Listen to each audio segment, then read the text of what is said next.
Hello, you are listening to the Wellness Project with Des. I'm your host, Desiree, a mental health therapist and holistic wellness coach. On my podcast, I interview experts in the field of mental health and wellness, as well as those who share their firsthand accounts of their mental health journeys. These interviews will give you many tips, tools, and strategies to improve your mental health, as well as give you hope, support, encouragement, and inspire you on your own personal mental health and wellness journey. Thanks so much for being here. I would greatly appreciate it if you took a moment to leave me a review on iTunes and leave the podcast 5 stars on Spotify. It really helps the podcast to grow, which in turn helps me to keep bringing on amazing guests and spreading mental health and wellness education and support. And make sure you're subscribed so you don't miss an episode. Hello, you are listening to The Wellness Project. I'm your host, Des, and this is episode number 135.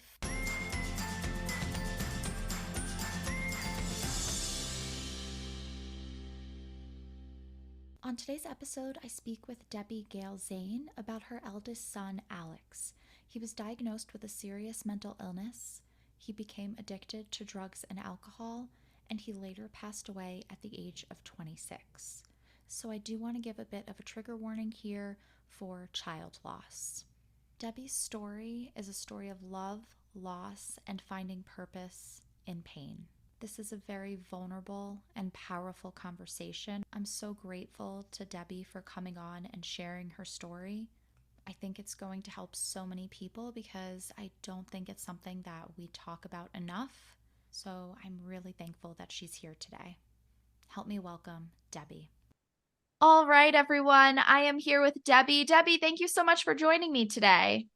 You're welcome. Thank you for having me as a guest. Absolutely. I'm really looking forward to our conversation, and I really appreciate you coming on and sharing your story because we are talking about the death of your son, but prior to that, his mental health issues and his addiction issues. So I really appreciate you coming on and being open about that. Thank you. Thank you. I'd love to get us started if you could introduce yourself, who you are, and tell us your story as much or as little as you feel comfortable sharing. Sure. My name is Debbie Gail Zane, and I am an author and a life coach and a mom. The story of the love and loss of my son is actually, it's heartbreaking, but I know so many others out there are dealing with very similar circumstances, and it's not an easy situation to go through. So a little bit about my journey, how it started with my son. So I have 3 children. I'm a single mom of 3. My son that suffered with mental illness and addiction is my oldest. And at about age 17, he was in his senior year in high school, and he had, prior to him coming to me with any kind of, mental illness struggles, his childhood seemed pretty normal. He was really social. He had a lot of friends. He was really active in sports, soccer, and then later he ran track and cross country in high school. None of it prepared me for the day that he came to me. It was the day after Thanksgiving when he was 17 years old.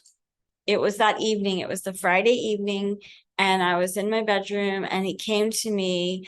I'll never forget that time. He told me that he had been having thoughts of ending his life, and he described to me how he had thought about killing himself. He described it in great detail. He told me that he had attempted it several times. It took every ounce of my energy to remain calm and be that safe space for him that I had always been, where he could come and confide in me, and to not overreact, to not, start screaming and yelling and shouting and scare him, but to remain calm and loving and supportive when inside it was really very difficult. That led to a hospitalization that was about 3.5 weeks in a mental hospital. It was a specific hospital just for psychiatric care because he was still a minor. he wasn't able to be admitted into the psychiatric unit in the regular hospital. So it was a special hospital. It was pretty in-depth. And that's where I found out that his diagnosis was schizoaffective disorder. And at the time, I had no idea what that was. And I didn't know anybody else who had a child or who had a loved one or who had a friend or anybody who had suffered from it. So it all felt overwhelming at the time. And I had two other kids they're all 20 months apart. That began the long journey of mental illness and later addiction. My journey involved in the beginning fighting for his healing, fighting to find the right doctors for him, battling with his father, who I had been divorced from for a while, about finding a doctor for him, finding the right doctor for him.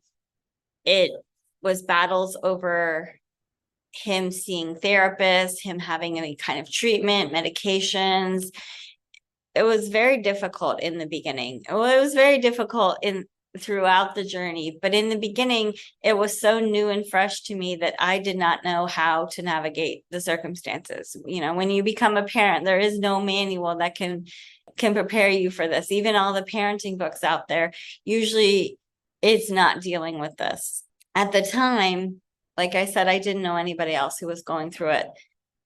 Within a year after that first hospitalization, I found out that he had been using drugs. In the hospitalization, they told me he had been using marijuana, but it didn't sound like it was more than that. But in the upcoming year, he turned to more and more drugs. And I was kind of warned that can happen, that many times the mental health medications can have bad side effects that they don't like, or they're not the right medications and it takes a while to find them, and that many people go off their medications and turn to something that can just numb them out. That's what he was doing. In the first several years, I would say there were, 5 hospitalizations, maybe 6 hospitalizations. Later, we sought out treatment centers as well for the drug use. There was one year where he had been in and out of treatment centers 3 different times. After the 3rd time, they recommended to me that he go into a group type of home called an Oxford house. And that was one of the hardest decisions that I ever made, was to tell him that he couldn't come home, that he needed to go into an Oxford house. And they explained to me that at his age, which at that point was about 19, that every time he would come home and come back into the same environment, he would fall back into his old patterns and he was relapsed in drugs. And it was very common for overdoses to happen, especially after somebody had been through treatment and been off of the drugs and then went back to using at their old doses. A lot of times that's when an overdose would happen. And they said it's more likely to happen. I keep letting him back into the same home environment. And so it was so hard because he fought against it. So that was the beginning of him living apart, living outside of the home. Finding a place to live was a challenge during the time. So was our battles with overdosing. So despite wherever he was living and whatever treatment he had, he almost overdosed, and I almost lost him a number of times. This was probably in his early 20s. There were a number of scares. It was really scary. As a parent, I think that's where a lot of the fear comes from. In the first couple of years on our journey through mental illness and addiction, fear was running my life. I wasn't even aware that was happening. I wasn't even aware that fear was running my life. I think I just got used to it. I got used to this new way of living. I didn't choose it. None of us chose it.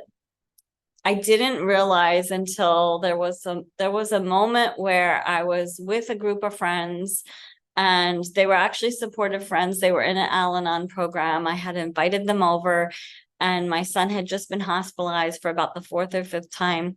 And I received a call from the hospital to talk to his doctor. Everything went great. And as soon as I got off the phone, I just broke down in tears.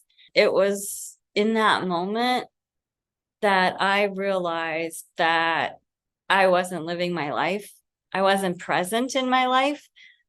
That was a huge awareness that got me to really change the way I was thinking about things, change my thoughts, change my underlying beliefs, change to being present, to really enjoying the moments that I had with my children, enjoying my moments that I had with him, really making that shift. And that didn't mean that the rest of the journey was easy.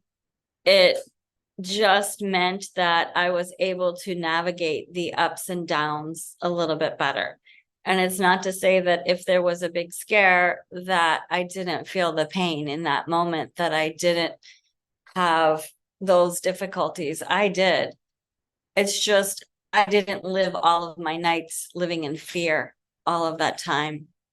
As the years went on into his 20s, he was living in different environments, different renting rooms from different places, and in and out of treatment centers, in and out of hospitals. His brother and sister and I and him were all really, really close. So it really impacted our entire family. There probably wasn't too many times as he got into his mid-20s that we saw him sober.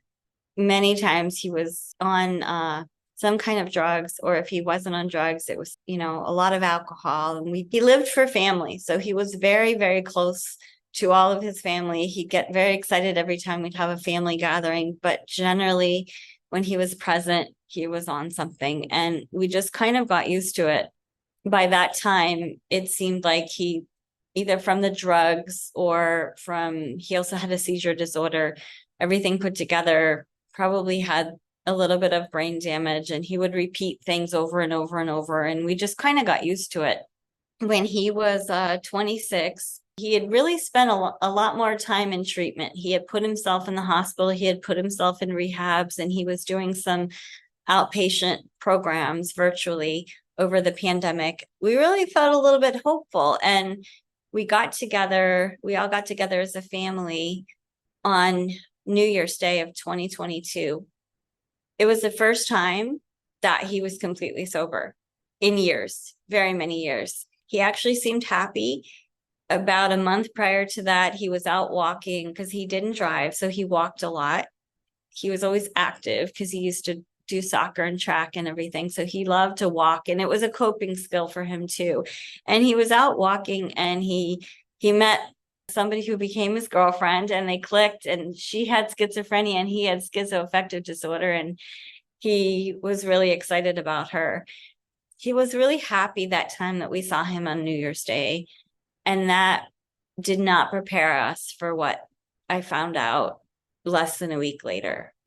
He had been looking for a new place to live, and he was kind of in between places, and it was a big snowstorm, and he had just looked at a place that he thought he was really excited about.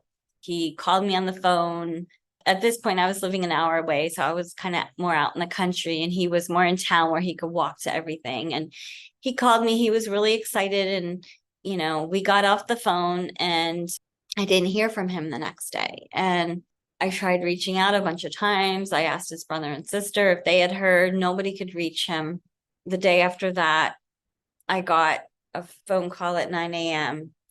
from the police officer saying he was sorry to do this over the phone, but with the big snowstorm and he's seeing I lived an hour away, he couldn't come out to me, but that my son had been found dead. And sorry, it's emotional still. At that point, I really felt like my heart had stopped. And I remember the moments after that almost feeling like I was looking down upon what was happening from outside of myself. I remember getting my parents on the phone so that they could help me listen to what the police officer was saying. having my partner come sit with me. And then after we got off the phone with the officer, we called my children and told them. And it was really difficult because we had almost lost him so many times, but we didn't before. And he kept going. And I think a part of me thought he would just keep going. I was grateful that I didn't spend many of the years living in that fear so that I could enjoy him and love him and be present with him and my other kids and have that relationship. So I didn't live in that constant fear. So I think a part of me just thought, because he made it through so much, I thought he would just keep going. Oh, Debbie, I'm so sorry for your loss. That's so difficult. I can't even imagine what you and your family had gone through, and like you said, having so many of those ups and downs, and that must have been so shocking. But I'm glad that you were able to be present and have that close relationship with him despite his difficulties and his challenges. And I think it's really hard. I think people do kind of live in that fear when they are, when they are dealing with a family member, especially a child that's dealing with mental health issues and addiction issues. I think that fear can be so consuming. So I think it's great that you were able to be present with him and have that relationship and not live in that fear. And I don't think that even living in that fear can prepare you for that shocking death. I don't think it's a helpful place to be anyway. That's the thing, is nothing can really prepare you for that as a parent. It's a big loss. And why start living there now while your child is alive? Why not enjoy what you have when you have it? Absolutely. And as you were talking and just saying how close, you and your three children were, I was wondering, obviously this affected your other kids, but in what ways did it affect them? What ways were you seeing it impact them? And were they open about that with you, or were they trying to kind of stay strong for you? Like, how did that look? That's a really good question. They were all so close, so they cared about him and worried about him a lot. And I know in their 20s, my younger son, who was my middle one, he went off to college when he was 18. And so there was that geographical distance, but he visited often. And the two of them hung out together and did stuff together. And honestly, the last few years of their life, I don't think a day went by when they weren't in communication.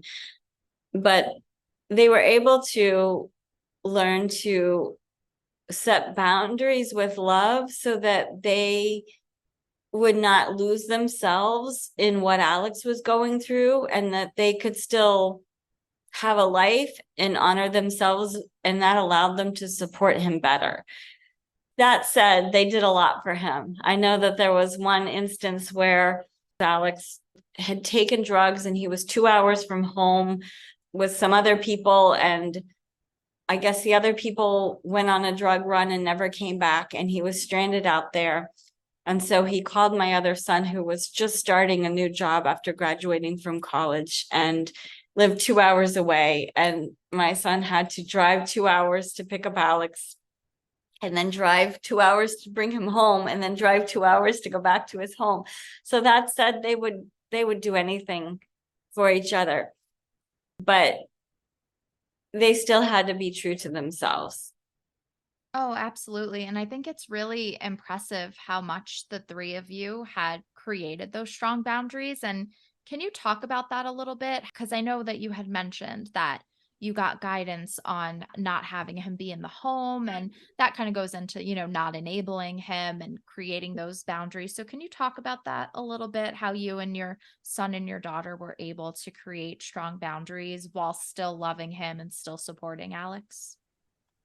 Yeah, we created boundaries on a number of things. I know one boundary that I worked with my daughter on is, when they were in their 20s, because she was local, when my middle one went off to college, she was still close by, and she was working and she had a car, and he was calling her daily almost to take him around places in her car, and he was pretty much on drugs most of the time. And there were some difficult incidences in the stores when she would take him in, and she would tell me about it, and it was really weighing on her. So we really had to talk about setting boundaries for, how could she still be there and support him, but not compromise herself, not exhaust herself to the point of she has to have her life too. She has to work. She has a partner that herself that she lives with. It's kind of that in between. Like you hear about, like on the plane, right? You have to put the life preserver on yourself first, the mask on yourself first, before you can help somebody else. And so it's being able to take care of themselves enough so that they can support him, but not to the point where it's just all consuming, right? Because there has to be a balance. I did the same thing. Like I talked about with when I had him the first time move out, there were a few different places he lived in along the way. And then he was in between, supposed to be home for about 2 weeks, but he was home for 6 months. And there was so much drug use and everything. It was really getting out of hand. And he was pawning things, and things were just escalating. And so I talked to him, and I explained that I can't have this. I can't live with this in the house, and that the best thing would be for him to, really find another place like he was trying to do, and that I could help him and support him. My family and I did support him financially because he wasn't capable. And I know that's a decision. Sometimes that's a hard decision for parents to make or not to make. And every situation is different. There isn't a right and wrong, and maybe there isn't always that ability to do that. It's really, boundaries are about what feels right to you, for you honoring yourself. And it's different than a wall. It's different than like shutting yourself off. You're not closing your heart to the other person. This is a big thing that I have explained to other people, is very different than putting up a wall. It's a boundary for yourself and your own well-being, but it still allows your love to flow from your heart to their heart and them to feel it. And so that's the important thing. Oh yeah, it's so important. I love the way that you explain that. That's so beautiful. And I think a lot of people do think a boundary is that wall, but I think you explained that perfectly. You had mentioned Al-Anon earlier, and I'm wondering what kind of support, because this was such just a difficult time for you and your family. What kind of support were you receiving during this time? And what kind of support were your son and daughter receiving during this time? Yeah, so Al-Anon was definitely some of the support, especially early on, that I was receiving. I went to meetings probably early on, like 6 times a week. It was before the pandemic, so they were all in-person meetings. And the best thing was meeting other friends that were going through a lot of similar experiences.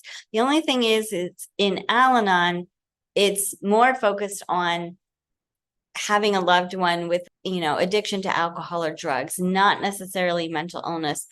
I have found they go hand in hand most of the time. And so even if there isn't a diagnosed mental illness, there usually is some sort of a mental illness. So I still found that bond. And even though many of the other people could have been dealing with a spouse or a parent, I still found it very helpful. But what I actually found the most helpful in Al-Anon was serving. Like I eventually became a sponsor and sponsored other people. I became a group representative and shared meetings and led meetings. And I went to conferences and volunteered. So I did a lot. That actually helped me the most. But having those friends, having those connections was really good. I think other things that helped is NAMI, which is the National Alliance for the Mentally Ill. They have a lot of online resources. They have, depending where you live, there are meetings, and that is focused on mental illness, whereas Al-Anon is focused on the addiction. So it's kind of nice if you look into both of those. The other thing that I began doing for myself was a lot of educational self-growth type of programs. I went through some certifications to do life coaching, but I also just did a lot of programs, a lot of audio, video programs, participated in virtual and in-person events that were like geared towards self-growth. So they were just things that made my inner self stronger. So it wasn't specifically geared towards, having a child or a loved one with mental illness or addiction, but it was specifically geared for helping myself and healing myself and strengthening my inner self. Oh, that's really great. And I'm glad that you were able to find those supports. And so, my other question is that what kind of support were you receiving from family, from friends? And I'm just wondering from the standpoint of a lot of people know someone that is struggling with a family member's addiction or mental illness or the loss of their child. And I think a lot of people don't know what to do, don't know how to help, don't know how to support. Do you have any advice for anybody on how they can support someone through a difficult time with their child or family member? I think one of the biggest things is to just be that safe space where they can land, where if they feel like sharing, they can share, or if they just need a hug, they can have a hug, and that they feel safe, that there's no judgment. Because that's a really big thing. I know a lot of parents will start to blame themselves or question themselves or feel that in some way they're at fault or that they need to hide this. And so being that safe space where you are not providing any judgment at all and you're just being there, if they just want to vent or if they just want to share or if they just want to not talk and they just need a hug. So just being that loving, open support. I think that's really great for people to know. And I think that's really great advice. The loss of a child is, I think, I haven't experienced it, but I just think it's probably one of the most painful things that you can go through and that you can experience as a parent. And I know that you've talked a lot about finding meaning in your life and purpose through that loss and that love of Alex. And I'm just wondering how you were able to cope through that loss and were able to find that meaning and find that purpose. And kind of what words of wisdom do you have for other parents that have lost a child? I think it is probably the worst experience that you can have as a parent is losing a child. In the beginning, it was really, really hard.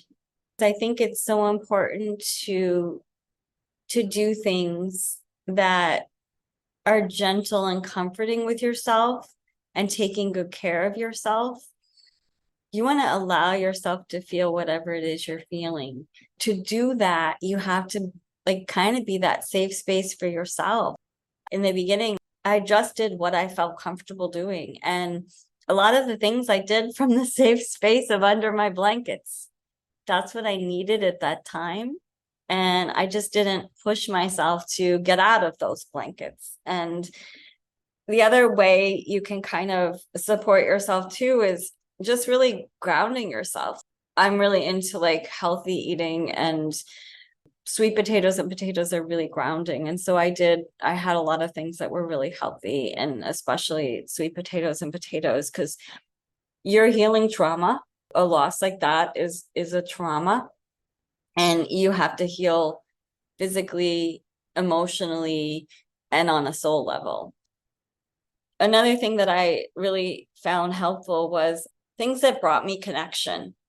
There was different ways, and that could be different for every person, but connection through anybody else that I knew who lost a child. I know I was in some other groups, and so some people, when they found out, they had come forward and let me know they had lost a child. And so connecting with people like that, connecting with my children and sharing pictures and sharing memories, and connecting with my son, speaking out loud to him. I spoke out loud to him every single night, educating myself. I learned about souls and what happens after they leave the physical bodies. I wanted to understand what it was like for him and to know that he was at peace, because I know he was not at peace when he was here. Knowing that he was now at peace gave me some comfort. I also found connection through reading. I read a lot of memoirs written by people who had lost. At first, I found ones where they had lost a child. And then when I ran out, I just read ones if they had lost loved ones, other family members, and I still found connection. that was really helpful, especially early on when I was under the covers a lot. I read a lot of memoirs, and at some point I went through this really like soul searching experience of why am I here? What's my purpose? And it wasn't a conscious thing like I'm going to look for my purpose. It was more like I was just guided through this exploratory process of finding my purpose. And I was in that process, I was also led to a book writing course where I didn't know why I was being led there. I had never thought about writing a book, but I was led to that as well. It also turned out that writing a book, writing a memoir was healing for me. It was a really healing process.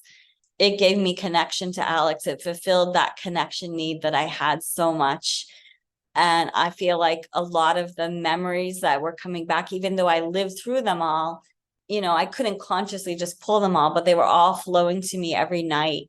And I know they were flowing from him. So I really had the connection during that. So I was guided to that. And then kind of when I was going through the soul searching and the purpose in amongst that time, what was clear to me is that my purpose was to be able to help parents who are on a similar journey to mine, because many times they feel alone, they lose hope, they relationship is breaking down with their child, they're living in fear, and I know what it's like. And so I just knew that my purpose was to help them. There was kind of a whole process I went through with no really having that deep knowing of what my purpose is. I think that finding my purpose also facilitated healing. Oh, I love all of that. That's so amazing. And I'm so glad that you were able to find purpose through such a tragedy and such a trauma. And I would love it if you could share with our listeners where they can find you, all about your book. And I know you have a course as well. Yeah, absolutely. So my book is called Finding Peace and Purpose Amidst the Tears. And it's my journey of the love and loss of my son through his mental illness and addiction. And it's online at Amazon, Barnes and Noble, almost all the online retailers. I also have a website that has a little bit of information about my book as well. And then I have another website that has my life coaching website where I have a little bit of information about myself. And on both websites, there's a way to reach out and connect to me. I'm also on social media, on Facebook, on Instagram, on YouTube. You can reach out to me on any of those channels, or like I said, on my website, there's a connect, reach me page. I do have a couple of courses. One is on turning your pain into your purpose, and another one is about finding peace, and it's geared towards for parents who are going through with a teen or adult child with mental illness or addiction. Oh, great. And everyone, I will have all those links in the show notes so you could go check out everything Debbie has to offer and read her book. Debbie, I can't thank you enough for coming on and sharing your story and being so vulnerable with us. And it's such an important and powerful thing for people to hear. It's been such an important and powerful conversation. Thank you so much. You're welcome. Thank you again for having me as a guest. 2 weeks from today is actually Thanksgiving, if you can believe that. I feel like time is going by so fast. I can't keep up. Time is just completely escaping me. So, we will take a break that week from the podcast. I will see you in 3 weeks, Thursday, November 30th, with another amazing guest. I am going to be speaking with Paul Bright all about sleep, which is very timely as well because we just ended daylight savings time, because now it's getting darker much earlier. It's dark when you wake up, it's dark when you get out of work. It's that kind of time for seasonal affective disorder. So I think it's going to be a great time to speak with Paul all about our sleep schedules and our routines and everything. So I will see you then in 3 weeks when I talk to Paul. I hope that you have a really great Thanksgiving. If you are celebrating, I hope that you have a great time with loved ones. But I know that the holidays can also be a very difficult time. So I am offering an emotional support group during this time. We will meet 3 times, once in November, once in December, and once in January. I think it's going to be a really great group and much needed during this challenging time. It can be very stressful for some people, especially when dealing with toxic family members and things like that that come up. A lot of the pressures and stresses of the holiday season can be really difficult if you've lost someone, so that can be a really triggering time. So, if you are interested in Holiday Hope, an emotional support group for the holiday season, you can sign up. It is 3 meetings for just $140. I will have the link to sign up in the show notes, so make sure you go check that out. And if you need the support, I really hope you give yourself this gift, and I hope to see you there. I'll talk to you in 3 weeks, but keep an eye on your email because I will be sending out blogs in the next few weeks all about the holiday season. I just posted one about self-care during the holiday season, and I'm also posting another one about how to set healthy boundaries with loved ones during the holiday season. So keep an eye out for that.